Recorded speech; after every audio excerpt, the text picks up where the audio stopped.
Yaa biyya teenya bareedduu Rabbiin faayee ganamaa isii tolche uumaa si bareeche. Uumamni ardii biyya teenyaa yemmuu daawwatan tola mimmiidhagse uumaa Rabbiin tolche. Yaa biyya teenya bareedduu Rabbiin faayee ganamaa isii tolche uumaa si bareeche. Uumamni ardii biyya teenyaa yemmuu daawwatan tola mimmiidhagse uumaa Rabbiin tolche. Laal magariisa mukkeen bosona keenya keessa margu namni keessa seene aduun waliin argu. Melaal gaddisa isaa kan gubbarra galtu allaattii fiirisa urgaan taraarasa kan guuru kanniisaa dammatti dammeessa wayyaa mi'aa isaa yoo nyaattu nadiinsa fayyaa argamsiisa. Namni jala taa'u aduun waliin argu dasii gaaddisa isaa jaldeessaaf qalameen damee isaa raasa wenni kokorrisa urgaan daraarasa onnee nama raasa qilleensi bubbisee damee isaa raasa firiirra harcaasa salooliyaaf gogorriin keessa babarrisa nama dinqisiisa urgaan qilleensa isaa garaa nama raasa. Laalimee bishaan dhagaa gaara keenya keessa maddu adii caama xaliila huuba tokkoon qabne loohee cocorrisa sambaleeta caffee moggaan magariisa laaltuu si buhaarosa yoo dheebottee dhuydees garaa qabbaneessa. Yaa biyya teenya bareedduu Rabbiin faayee ganamaa isii tolche uumaa si bareeche. Uumamni ardii biyya keenyaa yemmuu daawwatan tola mimmiidhagse uumaa isii tolche. Yaa biyya teenya bareedduu Rabbiin faayee ganamaa isii tolche uumaa si bareeche. Uumamni ardii biyya keenyaa yemmuu daawwatan tola mimmiidhagse uumaa isii tolche. Laal gosoota bineensota bosona keenya keessa galtu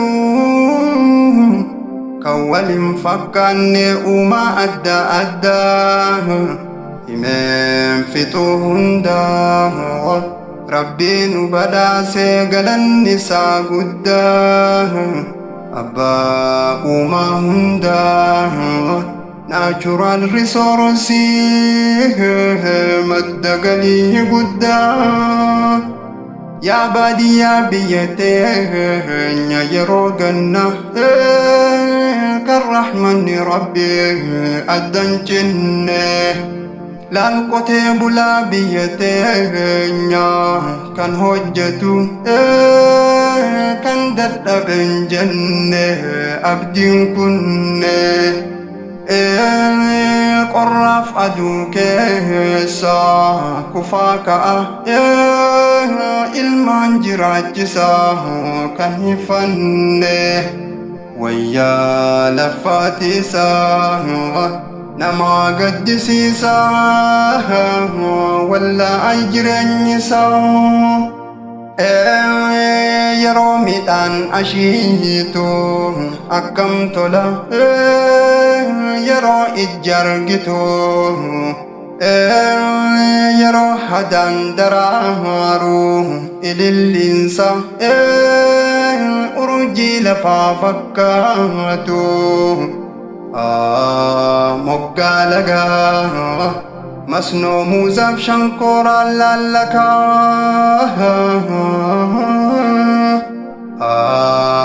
ooyiruu lagaa muduraaf kuduraa isii daawwannakaa yaa sagalee shimbirroo biyya teenyaa mukkeen gubbaa yeroo isiin wajjuu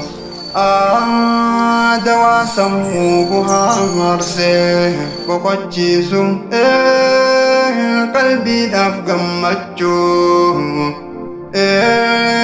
biyyaaf biyyee teenyaa lafaaf lafee teenyarratti jaalalaan jiraachuu rabbii fayyaa nuu laateef nagaa isaatiif galata galfachuu biyyaa lagaa biddeenaaf hin dhaqaanatti haa ta'uu nagaa biyyaa lagaa jireenyumaaf dhaynaa nutti haa ta'uu nagaa yaa ayyoo goota deessu cimiinfatte yoomuu dabeessan deessu garaan dhalee sareedha rakkoolmaanii dhageesse arguun dandeessu laal haadhoo lukkuu ta ilmaan siitirra kooluu keessu laal mee shimbirroo kafiin nyaanne ilmoo afaan keessu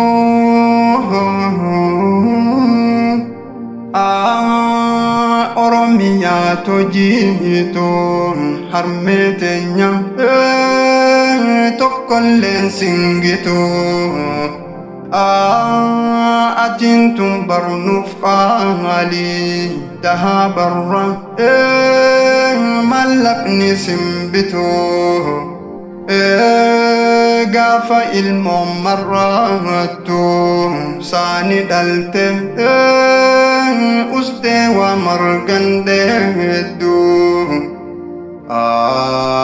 arodii nagaa erguma keenya taate bagaa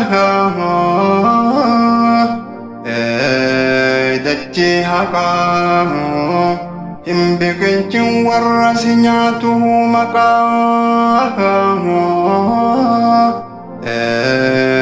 dachee haqaa hin magarsin warreen si nyaatanii maqaa